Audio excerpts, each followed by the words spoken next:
अच्छा जी, तो अब हम लोग बात करने लगे हैं determinants of bio transformation rate, मतलब कि जो हमारे पास बायो ट्रांसफॉर्मेशन हो रही है एक लिपिड सॉल्युबल ड्रग एक वाटर सॉल्युबल ड्रग में जब कन्वर्ट हो रहा है, यानी कि जब वो मेटाबलाइज हो रहा है, उस मेटाबॉलिज्म को कौन कौन से जो फैक्टर्स हैं वो ऑल्टर कर सकते हैं। ठीक है, मेनली जो है दो तरह के फैक्टर्स उसको ऑल्टर करते हैं। एक होता है जी आपके पास जेनेटिक फैक्टर, ठीक है। दूसरा होता है जी आपके पास effects of other drugs and xenobiotics, यानी कि क्या मतलब है, मैं दोनों का मतलब समझाती हूँ। जेनेटिक फैक्टर का क्या मतलब है, इसका मतलब ये है कि हर बंदा जो है ना, हर एक डिफरेंट जेनेटिक मेकअप होता है। ठीक है, तो कुछ ड्रग्स ऐसी होती हैं कि वो एक पेशेंट में अलग इफेक्ट प्रोड्यूस कर रही है, मतलब अलग इंटेंसिटी का कह लें इफेक्ट प्रोड्यूस कर रही है अलग, और दूसरे पेशेंट में अलग किस्म का। यानी कि ये person to person, patient to patient जो है ना वेरी कर रहा होता है, उसके जेनेटिक मेकअप पर डिपेंड कर रहा होता है। ठीक है, तो उस वजह से जो ड्रग्स हैं वो रिस्पॉन्ड डिफरेंट करती हैं डिफरेंट ड्रग्स में। ठीक है, और ये हम लोग जो है ना डिटेल में फार्माकोजेनोमिक्स में पढ़ते हैं इसको। ठीक है, कि क्या जेनेटिक फैक्टर होता है बायो ट्रांसफॉर्मेशन रेट पे। दूसरा जो आप लोग पढ़ते हो वो आपके पास होता है effect of other drugs and other xenobiotics आप कहते हो। अब इसका क्या मतलब है, इसका मतलब ये है कि अगर मैंने एक ड्रग दी है उसके साथ जो है ना मैंने कोई और ड्रग एडमिनिस्टर कर दी है। ठीक है, एक तो मेरे पास मेरी मेन ड्रग थी ना जो मैंने इफ़ेक्ट प्रोड्यूस करने के लिए दी, साथ ही मैं किसी और, या लेट से कि मैं इसी के ही इफ़ेक्ट को ओवरकम करने के लिए या किसी और वजह से एक और ड्रग दे रही हूँ, यानी कि मैंने दो ड्रग्स को एट द सेम टाइम दे दी मैंने। ठीक है, को एडमिनिस्ट्रेशन कर दी। तब क्या होगा कि अगर मेरे पास एक ड्रग ये है, दूसरी ड्रग ये ड्रग ए है, ये ड्रग बी है। अब क्या होगा कि जो मेरा ड्रग ए है जिसने मेन काम करना है, अब इसके ऊपर जो है ना ड्रग बी इन्फ्लुएंस हो सकता है। या तो ये ड्रग बी जो है ड्रग ए के इफ़ेक्ट को बहुत ही बढ़ा देगा और एडवर्स इफेक्ट जनरेट हो जाएंगे, या फिर क्या होगा कि जो ड्रग बी है ये इसके ऊपर इस तरह से एक्ट करेगा कि इसके इफ़ेक्ट को बहुत ही कम करके हमारे पास अंडर इफेक्ट दे देगा।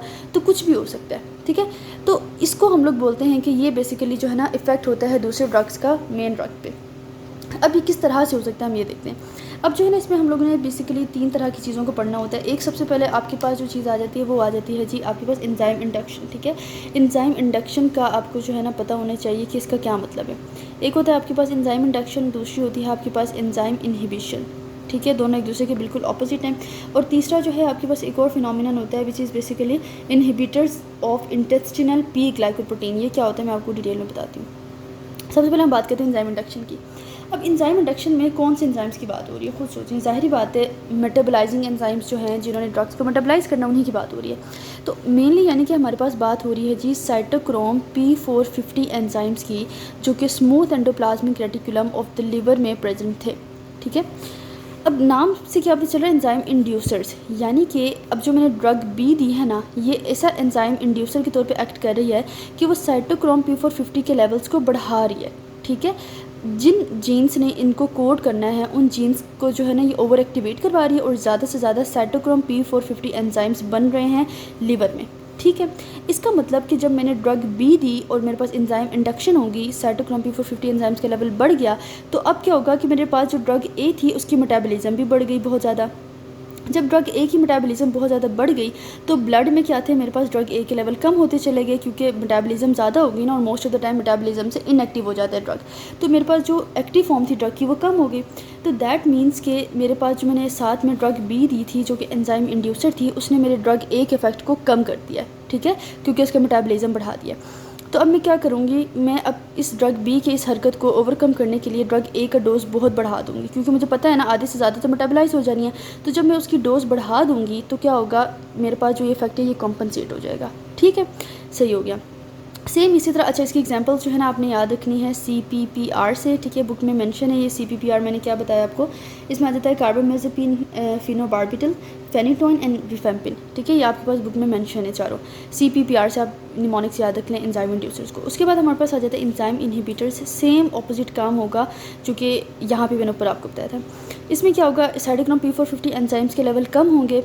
जब मेटाबलाइजिंग एंजाइम्स के लेवल कम होंगे तो उनकी मेटाबॉलिज्म कम होगी। जब मेटाबॉलिज्म कम होगी तो ब्लड में उसके लेवल ज़्यादा होगा, तो वो ज़्यादा एक्टिव हो जाएगी, ओवर एक्टिव हो जाएगी। ठीक है, तो जब मैं एक ड्रग ए के साथ ड्रग बी दूंगी और drug B as an enzyme inhibitor के तौर पर एक्ट करेगा और मेरे ड्रग ए के एडवर्स या फिर टॉक्सिक इफेक्ट जनरेट होने लग जाएंगे, तो मैं क्या करूँगी, ड्रग ए की डोजेस कम कर दूँगी। ठीक है, क्योंकि मुझे पता है साथ में ड्रग बी दे रही हूँ वो तो उसके थ्रू एडवर्स इफेक्ट कॉज कर देगा, ठीक है। तो मैं क्या करूँगी, ड्रग ए की डोजेज़ को कम कर दूँगी। सो ये हमारे पास आ गया जी enzyme inducers and inhibitors. So inhibitors की भी एग्जांपल आप ACFs याद रख लें, बुक में जो है ना मेंशन है। इसमें जो है ना आपके पास आ जाता है जी अमायोड्रोन आ जाता है, साइमिटिडीन आ जाता है एंड फ्रानोकोमेलिन्स आ जाती हैं, ठीक है। ये बुक में लिखी हुई, आप याद कर लीजिएगा। उसके बाद आपके पास जो है ना थर्ड आपके पास आ जाते हैं पी ग्लाइकोप्रोटीन इनहिबिटर्स। अच्छा, तो हमारे पास MDR फैमिली की एक ग्लाइकोप्रोटीन होती है जिस पी ग्लाइकोप्रोटीन या फिर आप इसको MDR1 भी कहते हो। ये हमारे पास एक ATP डिपेंडेंट ऐसा ट्रांसपोर्ट मॉलिक्यूल होता है जो कि प्रेजेंट होता है एपिथेलियल सेल्स में और साथ ही साथ कैंसर सेल्स में, ठीक है।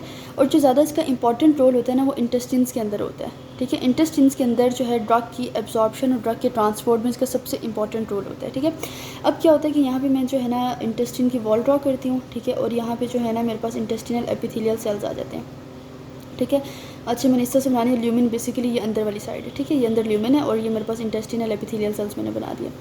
अब क्या होता है कि जब ड्रग हमारे पास इंटेस्टिन के ल्यूमिन में आती है और जब उसने एब्जॉर्ब होकर ब्लड में जाना होता है, यहाँ पे आपके पास जो है ना ब्लड है, ठीक है। जब इसने ब्लड में जाना होता है तो रास्ते में जो है ना हमारे पास ये मॉलिक्यूल्स पड़े होते हैं, पी ग्लाइकोप्रोटीन्स, ठीक है। अब जो ये पी ग्लाइकोप्रोटीन्स होती हैं, इन्होंने क्या करना होता है कि जो ड्रग हमारे पास यहाँ से अंदर की तरफ एब्जॉर्ब होकर जा रहा था, इनको पकड़ना है, ठीक है, साइटोप्लाज्म से उठाना है और वापस जो है ना ल्यूमिन में भेज देना है। तो ये क्या करते हैं, ये आपके पास जो है ना ड्रग की एब्जॉर्प्शन को और उसकी जो बायो अवेलेबिलिटी है उसको कम कर देते हैं, ठीक है। अब जब आपने ऐसा ड्रग इनहिबिटर दे दिया, पी ग्लाइकोप्रोटीन इनहिबिटर दे दिया, तो उसने क्या करना है, उसने बेसिकली इन पी ग्लाइकोप्रोटीन्स को इनहिबिट कर देना है। जब ये पी ग्लाइकोप्रोटीन्स इनहिबिट हो जाएंगी तो जो ड्रग मॉलिक्यूल्स हैं वो साइटोप्लाज्म से डायरेक्टली ब्लड में जाते रहेंगे, जाते रहेंगे, जाते रहेंगे, उनको बाहर निकालने वाला कोई नहीं होगा। तो ब्लड में जो है ना उनके लेवल्स बहुत राइज कर जाएंगे और टॉक्सिसिटी जो है ना बेसिकली जनरेट हो जाएगा, ठीक है। अब जो आपके पास ड्रग्स हैं जो कि मोस्टली पी ग्लाइकोप्रोटीन्स के थ्रू बाहर मतलब दोबारा ल्यूमिन में आते हैं, जो कि मतलब उसके थ्रू मेनली रेगुलेट होते हैं। एक तो उसमें आपके पास डाइजॉक्सिन आ जाता है, ठीक है, और आ जाता है हमारे पास साइक्लोस्पोरिन। ये दोनों ऐसे ड्रग्स हैं जो कि मेनली पी ग्लाइकोप्रोटीन्स के थ्रू रेगुलेट होते हैं और वापस बार बार इंटेस्टिनल ल्यूमन में आ जाते हैं। तो अगर आपने इन ड्रग्स के साथ कुछ ऐसे ड्रग्स पकड़ा दिए जो कि पी ग्लाइकोप्रोटीन इनहिबिटर्स थे, तो इन दोनों ड्रग्स की जो है ना ब्लड के अंदर क्या हो जाएगी, टॉक्सिसिटी हो जाएगी, ठीक है।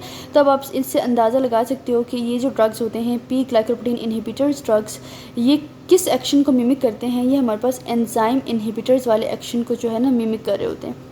एंजाइम इनहिबिटर्स भी तो ऐसे करते हैं ना कि मेटाबॉलिज्म को इनहिबिट कर देते हैं, जिस वजह से ब्लड में उनका लेवल ज़्यादा हो जाता है। तो ये भी वही काम कर रहे हैं, उनको जब ब्लड में जाने ही नहीं दे उनको जो है ब्लड में जाने से रोक ही नहीं रहे, तो ब्लड में बहुत ज़्यादा जा रहे हैं तो ब्लड के अंदर टॉक्सिसिटी जनरेट हो जाती है, ठीक है। अब लास्ट हमारा एक टॉपिक रह गया, वो मैं आपको करा देती हूँ। अच्छा, तो जो टॉपिक है हमारा वो है टॉक्सिक मेटाबॉलिज्म का। इसको समझने से पहले आप एक बात समझिए कि अभी मैंने आपको फ़ेज़ 1 फ़ेज़ 2 रिएक्शंस का बताया, ठीक है।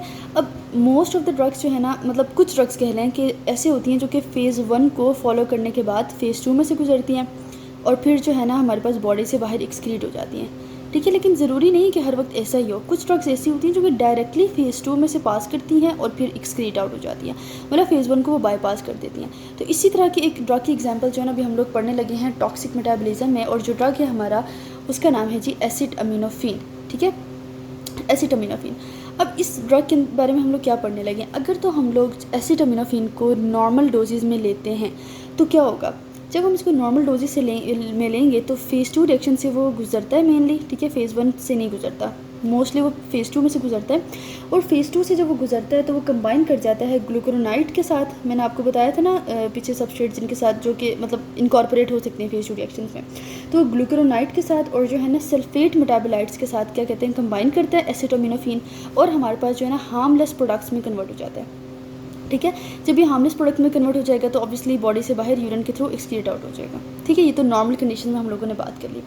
लेकिन अगर हम लोगों ने एसिटामिनोफ़ेन की टॉक्सिसिटी करवा दी कि यानी कि अगर एक बंदा है उसने एसिटामिनोफ़ेन को ओवरडोज कर लिया, उसने ज़्यादा अमाउंट में ले लिया, तो उस कंडीशन में क्या होगा कि अब जो है ना जब आपने ज़्यादा अमाउंट में उसको ले लिया है तो फ़ेज़ 2 रिएक्शंस भी मैक्सिमम जितने हो सकते थे हो जाएंगे, लेकिन वो सैचुरेट हो जाएंगे।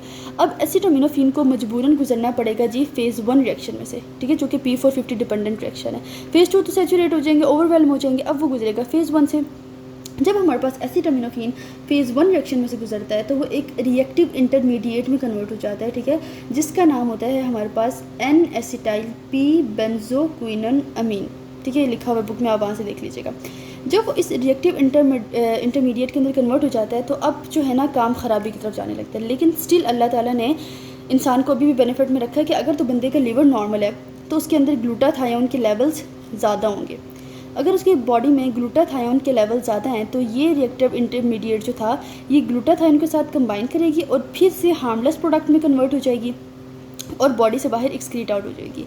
लेकिन अगर बंदा जो है उसका लीवर डैमेज है, उसके पास ग्लूटाथायोन भी नहीं है, एक तो उसने ओवरडोज कर लिया और उसके पास ग्लूटाथायोन के लेवल्स भी नॉर्मल नहीं है, तो अब जो आपके पास ये रिएक्टिव इंटरमीडिएट है इसने कंबाइन कर जाना होता है जी सल्फी हाइड्रल ग्रुप के साथ। अब जब वो सल्फी हाइड्रल ग्रुप के साथ कंबाइन कर जाता है तो बॉडी में उसके टॉक्सिक इफेक्ट जनरेट होने लग जाते हैं और जो है ना अल्टीमेटली सेल डेथ होना स्टार्ट हो जाती है। ठीक है, तो हम लोगों ने क्या पढ़ा कि जब हम लोगों ने एसिटामिनोफेन को नॉर्मल डोजेस में लिया तो वो फेज़ 2 रिएक्शन में से गुजरी। फेज़ 2 में से वो हमारे पास जो है ग्लूकुरोनाइड एंड सल्फेट के साथ कंबाइन हुई और हार्मलेस प्रोडक्ट्स में कन्वर्ट होकर यूरिन के थ्रू एक्सक्रीट आउट होगी। लेकिन जब उसको हम लोगों ने ओवरडोसिस में लिया तो फेज़ 2 रिएक्शंस ओवरवेलम हो गए, अब उसको फेज़ 1 में से गुजरना पड़ा, तो वो हमारे पास पहले एक रिएक्टिव इंटरमीडिएट में कन्वर्ट होती है।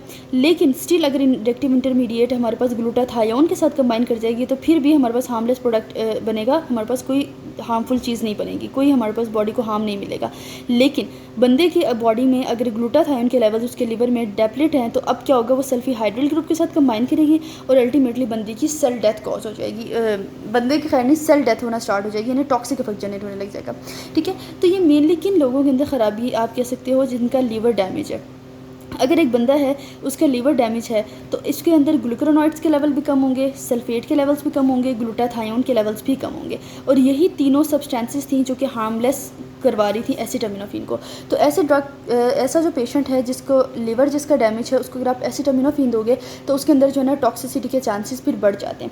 ठीक है, एक और रीज़न है टॉक्सिसिटी के चांसेस डेवलप होने की, वो ये है कि अगर आप एक specific enzyme inducer which is ethanol, अगर आप जो है ना एथेनॉल देते हो, अब जो ये एथेनॉल है एक एंजाइम इंड्यूसर है और ये ज़्यादातर किस फेज़ के लिए एंजाइम इंड्यूसर है, फेज़ 1 के लिए। ये फेज़ 1 के लेवल को मतलब उसके अंदर जो एंजाइम्स की मेटाबोलाइजिंग एक्टिविटी उसको बहुत बढ़ा देता है।